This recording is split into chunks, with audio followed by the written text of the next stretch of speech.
Papa Émile dit, c'est vraiment idiot de faire des complots pour lui. Parce que ceux qui sont là depuis la création de cette association devraient connaître que Émile n'était pas comme nous. Mais ils ont cru que Émile était comme nous. Papa Émile a ramassé tout le monde. Moi qui vous parle, je suis catholique. Et je ne devrais même pas être avec nous ici parce que pour moi, j'étais vraiment... je me disais que je suis arrivé, je prie, je suis à la chorale, je fais ceci. Je ne serai pas avec nous ici aujourd'hui. Je me suis dit, en tout cas, moi, je prie. Mais quand le mal m'est arrivé, je suis tombé malade. Malade, gravement malade. L'hôpital a soigné. Pas de suite. Les docteurs m'ont dit, ah, maman, pour toi là, nous on ne sait pas qu'est-ce qu'il faut faire. Il faut maintenant aller voir même chez les Nganga parce que nous ne voyons plus clair. Au travail, on m'a dit, tu ne peux plus venir au travail parce qu'on ne sait même pas la maladie que tu portes. Tu risques de contaminer les autres. Donc tu restes à la maison, on ne me donnait que le salaire de base. Tout ce qui est prime, on m'avait tout enlevé. Donc moi, quand j'étais, je n'espérais plus, je me disais que mon jour arrivera, que je vais partir. Donc quand je suis dans la chambre, je ne vois que le plafond. Un jour, Papa Émile, moi je me dis si je connaissais Luzolo avant, même mon mari n'allait pas mourir. Donc quand je suis restée, j'ai dit à mes parents que là, les docteurs m'ont dit d'aller chez les Nganga. Mais moi, je n'ai pas fait le veuvage parce que j'ai pris. Maintenant, comment je vais faire? Oh, mais toi aussi, machin, ceci, machin. J'ai dit non, je ne peux pas.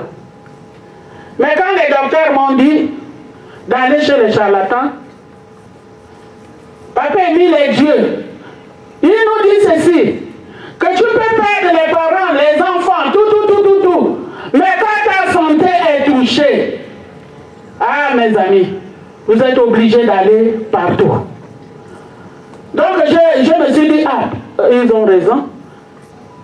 On a commencé à chercher qui pouvait me soigner. On avait ma cousine qui avait son enfant malade à l'hôpital, donc tout le monde partait aller la rendre visite. J'ai dit, ah, si l'enfant part, c'est son jour, et là c'est moi aussi, je partirai, je ne sais quand, si Dieu décide, je vais aussi partir. Je ne peux pas me déplacer, donc tout le monde partait. Un jour, c'est arrivé comme ça, je me suis habillée. Je suis sortie, je n'ai même pas dit aux gens qui me gardaient à la maison. Je suis partie, j'ai pris le taxi. J'arrive à l'hôpital général. Il y avait l'association qui est passée. Donc ils étaient déjà partis. J'arrive, je trouve ma cousine là, je dis, ah, maman, comment? Oh, je dis pour moi, toi, je dis pour moi vraiment, les docteurs m'ont dit de chercher un grand charlatan. Donc le mari de ma soeur là me dit, mais tu viens en retard. Il y a Dieu qui était là, Dieu est parti, il vient de partir. Je dis, il est parti où? Sa femme me dit, non. Ah, si tu veux, je dis, je cherche maintenant, je prie. Je cherche maintenant un ganga pour me soigner.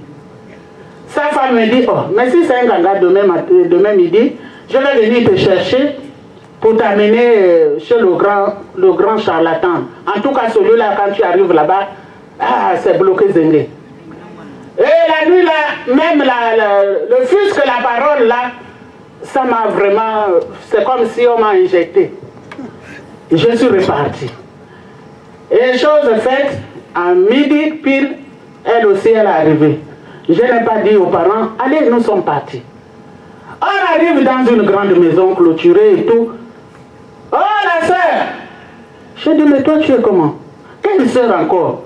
Il dit, mais je t'ai amené chez la sœur, on va faire la prière. Je dis, mais toi, tu es quoi? Moi, je prie à l'église catholique. Toi, tu m'amènes dans une maison, quelle prière que vous allez me faire ici, là? Il dit, maman, il y a prié et prié. En tout cas, si tu acceptes, tu vas guérir.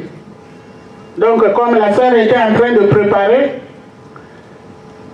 je suis passé chez son mari qui était derrière. Ils m'ont donné la chaise.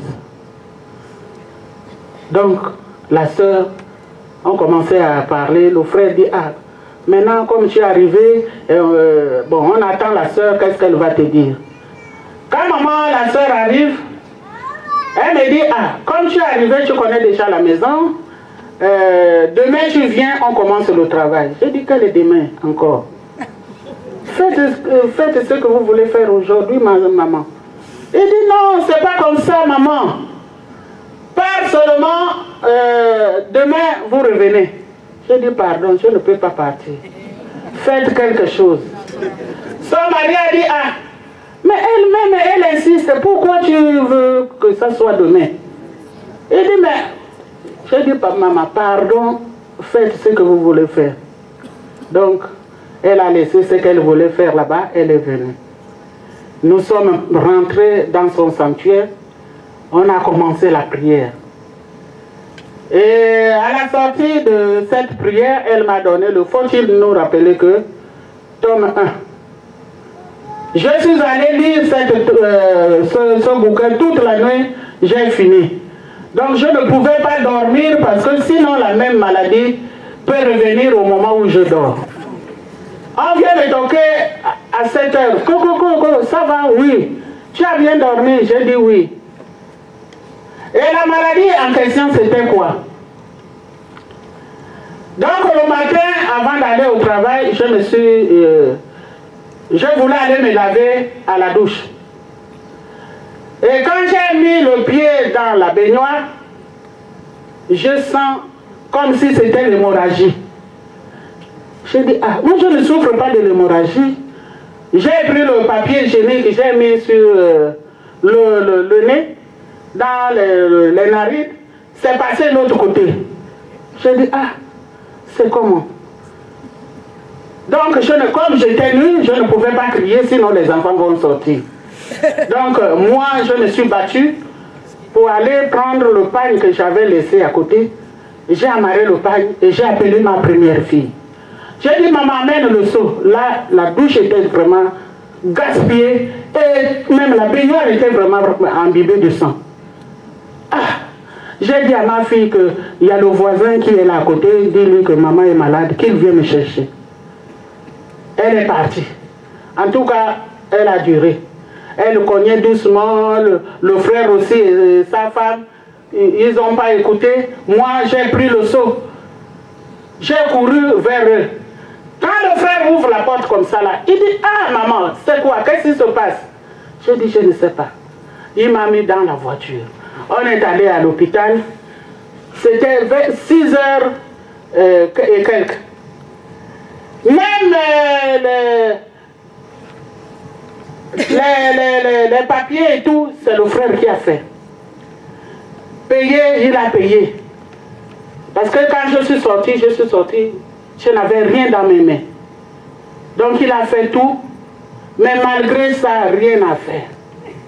Quand un frère passe, ou une soeur qui a 2 pagnes, en tout cas elle me donne un pagne, et l'autre qui a le foulard, elle me donne un foulard tout imbibé. Donc vers les 9 heures, je ne voyais plus, je voyais maintenant que le noir. Je ne pouvais même plus voir la personne qui est en face de moi. Donc vers les 18 heures, j'étais presque morte. Même l'anesthésie s'était déjà partie à la maison. Les docteurs se sont réunis, ils ont dit, ah, maintenant là, elle est fatiguée. Parce que vous dites que ce sont les docteurs qui tuent les malades. En tout cas, vous signez un papier pour l'amener au bloc. Parce que nous aussi, en tout cas, on ne sait pas vraiment réellement qu'est-ce qui se passe. Donc mes parents ont dit, oh, la personne est déjà fatiguée et vous voulez encore l'amener au bloc pour faire quoi? Au moment où le docteur voulait fermer la porte, j'ai écouté comme s'il était loin. Je lui ai fait la main comme ça. Il a dit, ah, là c'est la malade elle-même qui m'appelle. Donc je ne peux pas ne pas revenir. Donc il a appelé l'anesthésiste. Il était où il était déjà arrivé chez nous, avec l'embouteillage et tout. On a attendu, si c'est 20 heures ou les heures là, je ne connais pas. Donc ils m'ont amené au bloc pour mettre les tuyaux, pour tirer, parce que j'avais déjà avalé le sang. Donc ils ont fait ce qu'ils ont fait, ils m'ont fait sortir. Et les frères sont venus prier et tout. J'ai fait 2 mois à Jeanne-et-Bory. Donc les 2 mois, c'est pas 2 jours. Quand je suis sorti, je me suis dit que, en tout cas, c'est bon. Quand la date là arrive le 27, je suis à Jeanne-et-Bory. Ah, maman, maintenant ton problème là, on fait comment? C'est là où les docteurs m'ont dit d'aller voir, même chez nous, les Noirs. Donc j'ai eu la chance d'aller chez papa Émile.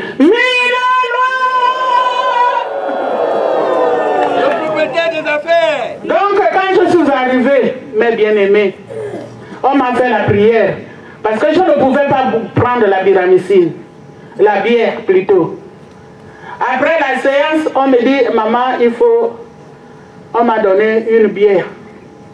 Je dis, ah, mais là, je ne bois pas. Il dit, oh, non, non, non, tu dois prendre même quelques gorgées parce qu'on a fini la prière. Mais quand j'ai pris les gorgées là, j'ai regardé la bouteille, elle était déjà en bas. J'ai dit, oh. Donc, c'est moi qui ai pris ça. Je suis resté là, j'ai demandé aux frères et sœurs de me mettre dans le taxi, de m'accompagner. Donc, ils m'ont amené. Donc, aujourd'hui, mes bien-aimés, je serais morte depuis longtemps. Depuis 1995. Et j'ai connu l'Isolo en 1996. Donc, je serais poussière déjà. Donc, pour nous les gens qui sont venus pour des problèmes, donc devant moi, si tu viens blaguer là, avec papa Émile, donc tu as chaud avec moi. Parce que lui, sans lui, je serais morte. Aucune personne ne pouvait me soigner comme papa Émile a fait. Mais si aujourd'hui je peux avoir un petit bobo, je dis que ce sont des petites choses. Parce que ce que papa Émile a fait pour moi, aucune personne ne pourra le faire. Donc mes bien-aimés, j'ai tenu ce témoignage pour nous tous. Il y a beaucoup qui sont venus ici, comme maman Justine. Aujourd'hui, papa Émile a fait de nous